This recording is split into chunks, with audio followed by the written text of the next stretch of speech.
For example ஒரு 10 கோடி ரூபா ப்ராப்பர்ட்டி 10 கோடி ரூபா ப்ராப்பர்ட்டியை வந்து 2 கோடி ரூபாய்க்கு வேல்யூ பண்ணி மார்க்கெட்டில் கொண்டு வராங்க. It's a fraud. அப்போ நீங்கள் அதை வாங்குறீங்க அப்படின்னா அது வந்து உங்களுக்கு ஒரு மிகப்பெரிய பிரச்சனையை உருவாக்கும். சொத்துக்களை வாங்குவது என்பது எல்லாருடைய கனவு. அப்படிப்பட்ட சொத்துக்களை ஒரு டிஸ்கவுண்ட்டில் வாங்க முடியும்.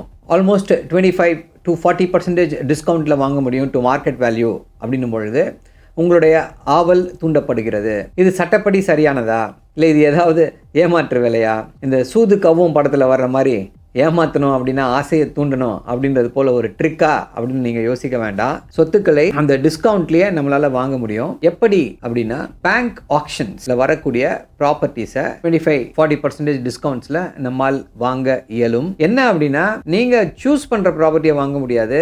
எந்த ப்ராப்பர்ட்டி டிஸ்கவுண்ட்டில் வருதோ, ஆக்ஷனில் வருதோ அந்த ப்ராப்பர்ட்டியை தான் நீங்கள் வந்து வாங்க முடியும். எல்லா ப்ராப்பர்ட்டியும் இப்படி ஒரு டிஸ்கவுண்ட்டில் கிடைக்கும் அப்படின்னு சொல்ல முடியாது.